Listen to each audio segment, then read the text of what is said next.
Welcome back to the Parking Lot Preview. Mike Maynard alongside Matt Coates and our first repeat guest, Grant McNew, caffeinated Grant McNew today. We're here on a beautiful, beautiful Saturday, finally July. We're ready for some Harbor Hawks baseball. Today we got the Harbor Hawks taking on the Chatham Anglers. Hyannis coming in 8-8-1, Chatham coming in 5-11-1. Second time playing Chatham, guys. Should be a good game. Matt, how you doing on this fine Saturday? I'm doing great. July 1st. I hope everyone's enjoying their early July 4th weekend out there. Hopefully with some plans to make it to the game in Chatham tonight. But I'm doing good. I'm hoping the Harbor Hawks get a win tonight. They could really use one. Yeah, for sure. Grant, You I'll go to you. I'm feeling really good, Mike. As the kids are saying, it's July Fool's Day. The sun is sunning. The bright sky is out. I couldn't feel better. That's great. I'd love to hear that. We'll hop into our recap from last night. Last night's game, a 4-3 loss in Bourne to the Bourne Braves. 8 different players with hits and solid pitching throughout the Hyannis pitching staff, which is pretty nice. We had Jamie Arnold get the start. Bradley Hodges had a pretty good outing, and Ethan Lanthier had a pretty good outing himself. So pretty good pitching up and down the pitching staff. And then obviously, like I said, 8 different players getting a hit last night. Matt, what'd you see out of that game? Yeah, I think the 8 different players getting a hit is something really important that we need to press on. We talked to Coach about it after the game. Well, he was disappointed in the loss. He said he thought his hitters had a great approach, led to so many different guys getting on base and getting those hits. But more importantly is the dramatic and really unfortunate circumstances that became of that loss. A 4-3 loss in Bourne, a back-and-forth affair where the Harbor Hawks really looked to have a chance to win with an anticlimactic ending, walking in the game-winning run. And that was by Michael Rodriguez, who has been nothing but almost perfect for the Hawks so far this season. And his first not perfect appearance, this is what happens. So it's unfortunate to see that out of a guy you trust so much, but I don't think that's taking Coach's confidence. I know I'm going to put him back out there in high-leverage situations again. So just really unfortunate, a tough loss when we were tied with the Braves heading in, but it is what it is. Got to move on. Yeah, we talked about it in that parking lot preview yesterday. Obviously, 2 very close teams in the standings actually tied in points before the game yesterday. So it was a close game and pretty good one. Grant, I want to get your opinions. We sat there and watched the whole game together. What were your thoughts on last night's game against Bourne? You know, it was a great performance by the Bat Boys last night. We saw a lot of hustle out of them, and I know you got a ball from one of them. He may have gotten in trouble with that. I saw the coaches kind of eye at him a little bit, but still, man of the people.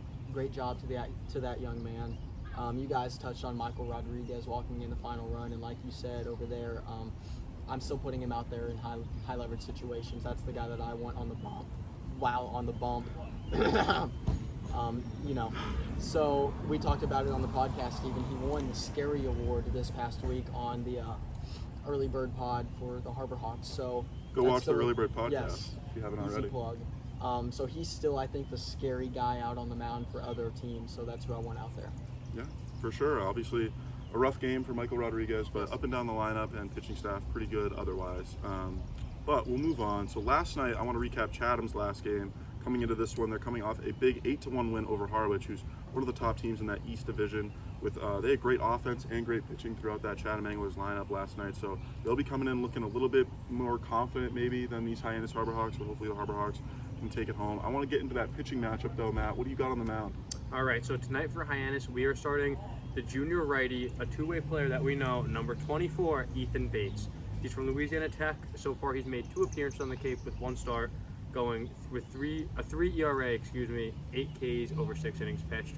So far, a trusty guy that we have out on the mound, Ethan Bates, two-way guy. You've seen him out there on the plate. Just expect him to pitch tonight. We don't expect to see him to pitch and DH. Don't want to get too crazy with all that. But so a trusty guy for Hyannis tonight. And for Chatham, we're going to see Jake Sokol, senior righty from the University of Pittsburgh. An interesting guy, Mike. We talked about before the preview.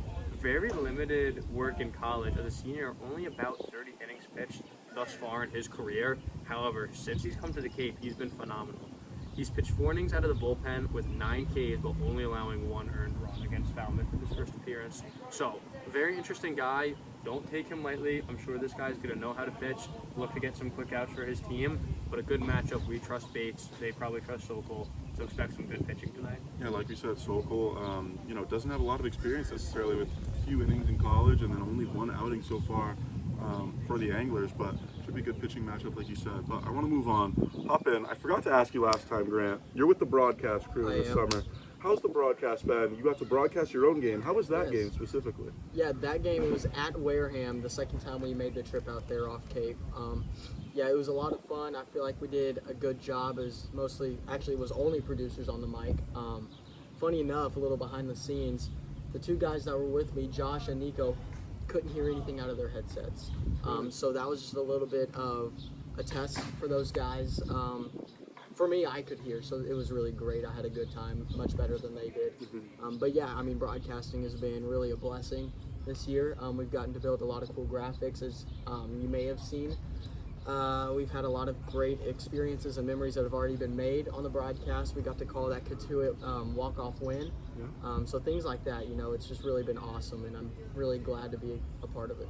Super happy to hear that. Obviously, the broadcast has been maybe the best on Cape Cod. Dare Not I say maybe. that? Not maybe. Okay, best broadcast on Cape Cod. You heard it here. I wanted to say that, but I want to give some respect out to everybody else who's trying to compete No with us. disrespect to the other broadcasts. of course. Like, they do a wonderful job. They're trying It's their just best. Not as good. Yeah, I was with the producing. I was producing the broadcast Kind last of. summer. Kind of, somewhat. We all know. And last year I thought it was great. And it's even better this year, and I think Yes. you're a big part of that, Grant. So Thank you. keep up the good work. Thank you. We'll move on. I want to hop into our player of the game from last night, Mike Sirota, which, if that sounds familiar, maybe yesterday you watched yesterday's parking lot preview. Hopefully you did. But the man to my left, Matt Coates, ended up picking Mike Sirota to win player of the game. First correct pick out of you, Matt. What were you seeing last night on Mike Yeah, Sirota? I was really excited. When I saw him hit that one shot, woo, bang, and it landed over the wall, I was like, zooey mama, I could get it right. And so I'm really just pumped up, We make a lot of picks. I've been on here a lot, over for a while. Mike Sirota, thank you very much, helping me out, making me look good. I can't take any credit. It was all Sirota out there with that big shot, so I'm just happy to finally be in the win column, Mike. Yeah, you're finally on the board. Now me, you, and Jason all have one correct pick on the board. We'll hop into tonight's picks, though, Grant. I want you to be able to get a chance to get a pick on the board. Who you got for your player of the game pick tonight? Yeah, so I know you guys don't like to pick pitchers for the player of the game. However, Ethan Bates is one of my favorite guys on the team. Never have spoken to him, but just watching him play, and I talked to you about this a little bit before the show here. His last name is Bates, and I have some friends back home whose last names are also Bates, and their Bates are cousins of Parker Bates, who also played at Law Tech. So I'm wondering if there's a little bit of, familiarity between Parker Bates and Ethan Bates, and if so, then by rule, Ethan Bates has to be my friend. So I'm picking him. Okay. A lot of baits getting thrown around right there. But yeah, Matt, we'll hop in with you. Who's your pick tonight? Yeah, a less lot hoopla out of me. I'm not going to make some crazy connections like Grant tried to do over there, but I'm going with a very safe pick, none other than Cam Smith, hitting 267 for us this year with 7 total extra base hits, 2 of those being home runs. Been phenomenal. If we win, Cam's probably going to do well, and so I'm looking for a big night out of the team, which means a big night out of Cam Smith. Hopefully Cam gets it done for me tonight. I like that a lot. I like Cam Smith. I actually picked him yesterday. He didn't pull through for me, but we still love you, Cam. I don't see the logic of his pick. Oh, no, it's okay. No, it's fine, Grant. It's Okay. fine. Thank you. Moving on. We do it in one take here, people. For my pick, I'm going to take a guy that hasn't been picked in a while. Has been picked early on. Ended up winning the first Writers Player of the game. That's Brad Kelory, the middle infielder, moving to Tennessee in the fall. Excuse me. Wow, one take for real. Brad Kelory, though, top of the order guy or bottom of the order guy, has that speed.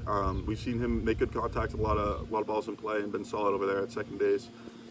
So I like him to have a big game tonight. He hasn't really been himself as of late, but we saw early on in the season he can definitely have nights where he's getting 3-4 hits a night. So I'm looking for him to have a pretty good game tonight and maybe steal a couple bags, make some good plays in the infield, and that's my pick. I mean, unless you guys got anything else to say, Grant. Oh, we got a bird yelling at us. Is that a person or a bird? No, it was a bird. It was a bird. Okay, we do it in one take, people. Yeah. Anyways, let's wrap this up. Special thanks to Grant for making this interesting, as always. Grant McNew, It was a we pleasure. appreciate you. Thank you. I'm sure you'll be back. We love it so much having Grant McNew here. I'm Mike Maynard. Grant McNew's to my right. Matt Coates to my left. Thank you so much for watching the Parking Lot Preview. We'll see you next time. Go Hawks.